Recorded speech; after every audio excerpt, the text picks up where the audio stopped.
Olá pessoal, neste vídeo de hoje eu quero explicar para vocês alguns aspectos sobre crescimento e desenvolvimento econômico. Então, nestes próximos minutinhos, nós vamos conversar sobre esse tema que é muito importante para a economia. Então, o que é crescimento econômico e desenvolvimento? É a mesma coisa?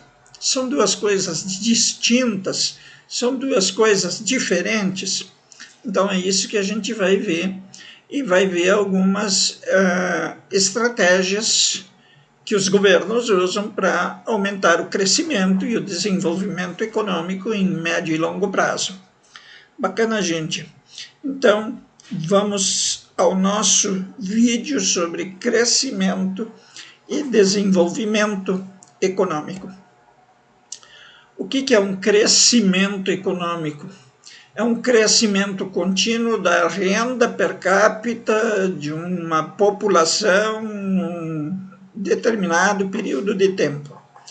Então, se a renda per capita cresce de uma população, aumenta, cresce durante um determinado período, a gente diz que há um crescimento econômico. Então, o crescimento econômico é medido pelo crescimento da renda per capita ao longo de um determinado período de tempo. Bacana?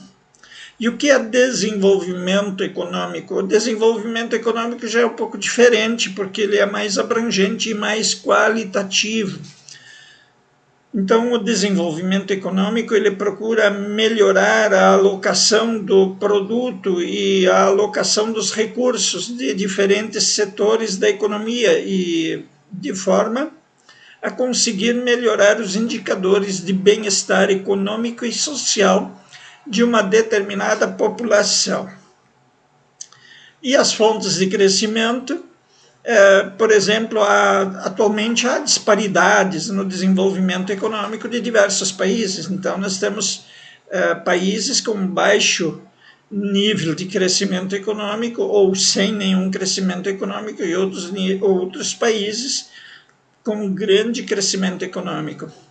E quais são as soluções para esse problema? E qual é a função da produção agregada de cada país? Então, essas questões a gente precisa ver, tá? Os insumos básicos da economia são o capital e a mão de obra. O aumento da força de trabalho é um insumo básico, que é a mão de obra. Ela é derivada do crescimento demográfico e da migração.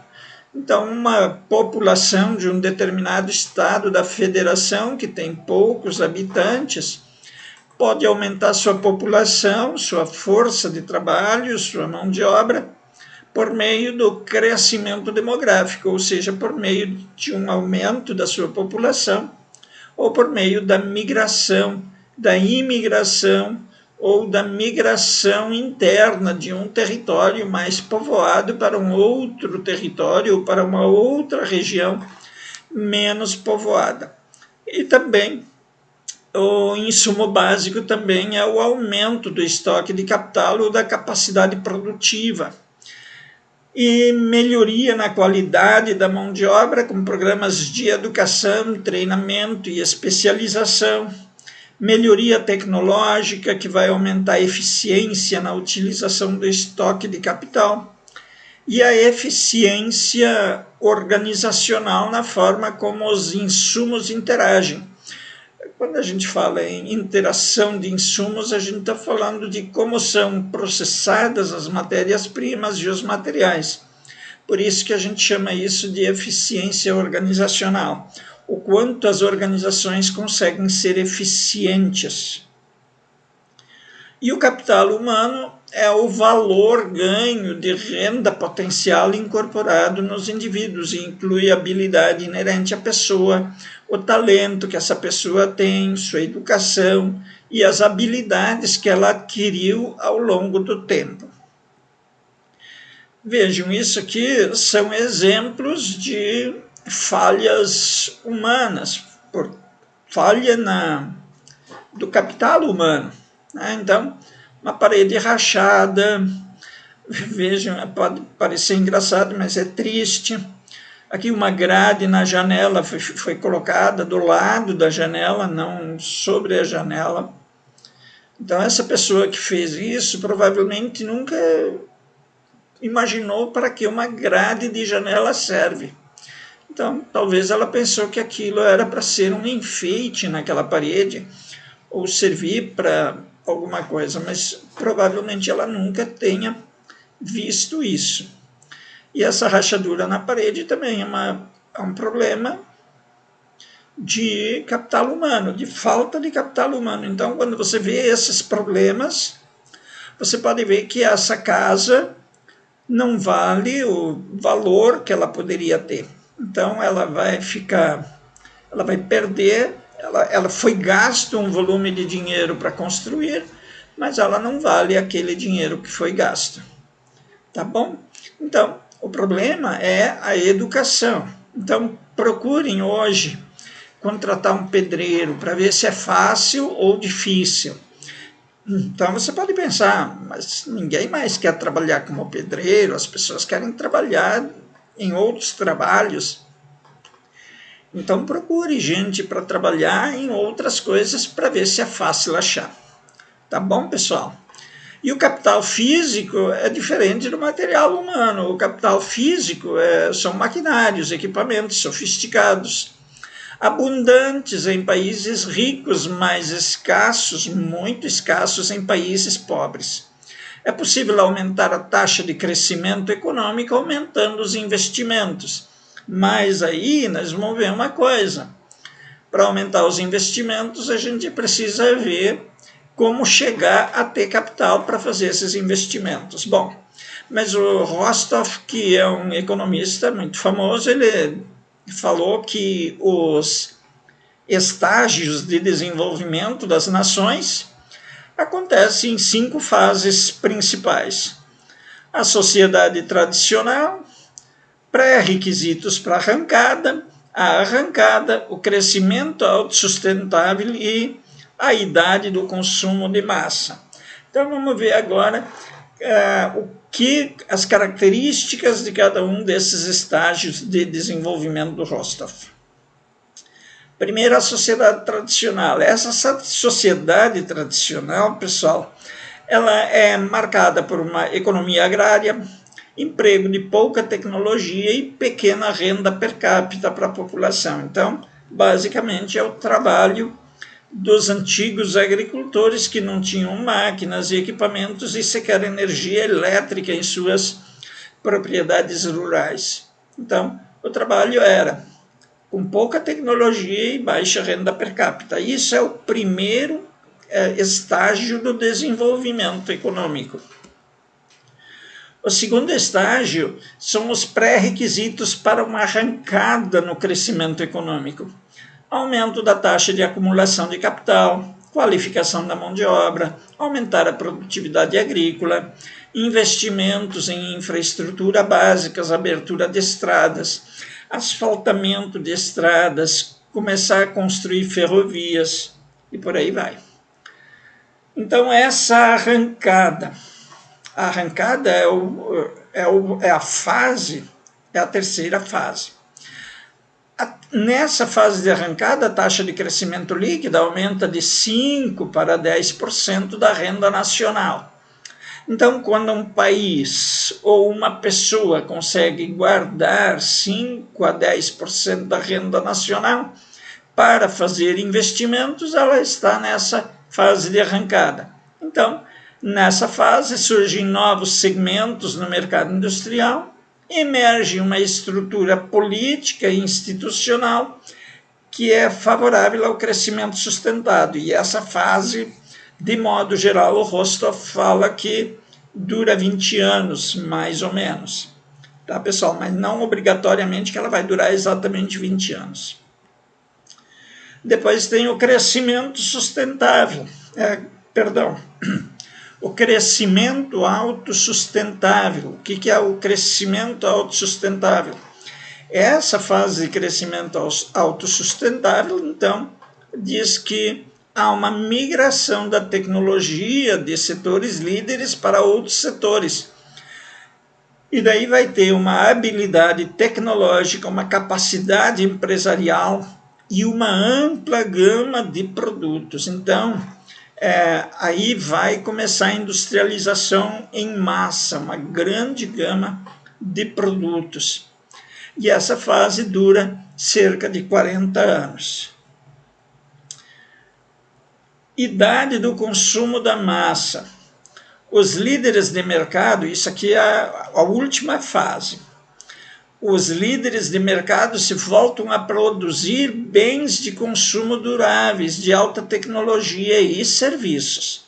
E os objetivos dos consumidores agora já não é mais comprar comida, mas agora o objetivo dos consumidores vai ser comprar bens de consumo duráveis. Então, mesmo as pessoas da base da pirâmide social, quando estamos no estágio de idade do consumo de massa, as pessoas mesmo na base da pirâmide social vão comprar aparelhos de televisão, liquidificadores, fornos de micro-ondas, fornos elétricos e por aí vai. Tá, pessoal? E como funciona o financiamento do desenvolvimento econômico? Primeiro, a gente precisa, para ter esse financiamento do desenvolvimento econômico, a gente precisa pensar assim, ó. Primeiro, vamos estimular a poupança para gerar excedentes. Sem a geração de excedentes, não vai ter o financiamento desse desenvolvimento econômico. Então, você não vai ter estradas se você não gerou excedente. Se você, antes disso, não cobrou impostos e não gastou menos do que arrecadou. Então, o país precisa arrecadar e gastar menos em insumos básicos do que arrecada. Então, a arrecadação tem que ser maior, ele tem que arrecadar mais do que gastar. Quando ele conseguir fazer isso, ele vai gerar um excedente, uma poupança. Essa poupança o governo precisa estimular para gerar esses excedentes. Depois ele vai ter que aplicar esses excedentes em infraestrutura. O que é uma infraestrutura? A estrutura, a base da estrutura. A infraestrutura é aquilo que fica por baixo da estrutura. Então, as estradas, ferrovias, aeroportos, portos. Tá bom, pessoal? Isso é infraestrutura. E daí ele vai canalizar dinheiro para empresas via bancos de desenvolvimento ou de fomento. Banco de desenvolvimento, por exemplo, é o BNDES. O banco de fomento é o Banco da Amazônia, por exemplo.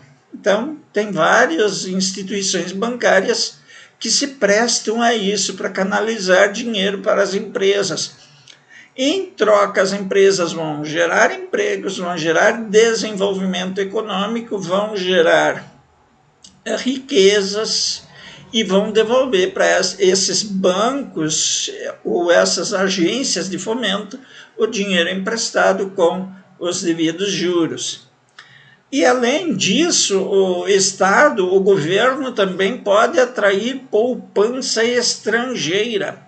Então, se um outro país também consegue estimular a poupança para gerar excedentes, o governo do nosso país pode buscar excedentes gerados em outros países. E através do quê? Através da tomada de empréstimos do Banco Mundial. Então, isso é perfeitamente possível e é válido, tá, pessoal? Então, nós temos aqui um modelinho de desenvolvimento básico econômico, um modelo básico de desenvolvimento econômico, tá, gente? Então, começa por onde? Começa pela poupança. Depois que você gerou uma poupança, um excedente, você vai fazer o investimento em produtos versus capital investido. Então, o capital investido vai gerar produtos.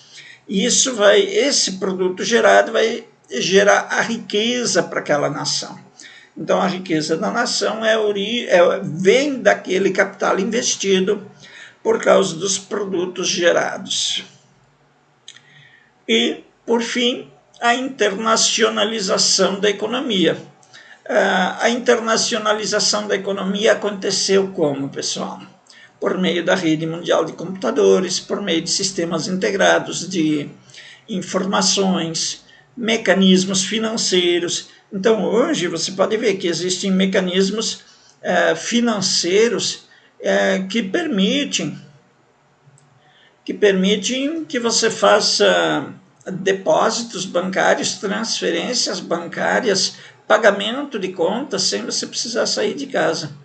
Tá bom, pessoal? Então, Rede Mundial de Computadores ajudou na internacionalização da economia. Os sistemas integrados de informações também ajudaram na internacionalização da economia, e os mecanismos financeiros, esses mecanismos bancários modernos. Então, hoje você praticamente não fica mais em fila de banco, a menos que haja alguma dificuldade, algum problema para ser resolvido. Senão, fila de banco também já era. E também caíram muito as despesas financeiras. As despesas financeiras as empresas estão conseguindo eliminar por causa da falta de justificativa dos bancos de cobrar por um serviço que não consome mais muito recurso dos próprios bancos. Tá bom, pessoal? Então era isso que eu queria conversar com vocês. Quero deixar um grande abraço para cada um de vocês. Se tiverem dúvidas sobre esse conteúdo, deixa uma mensagem para mim nos comentários do vídeo ou me chama durante a próxima aula que a gente vai conversando. Tá bom, gente? Então tá, um grande abraço, fiquem todos com Deus e em breve a gente se encontra de novo, tá bom? Tchau, gente.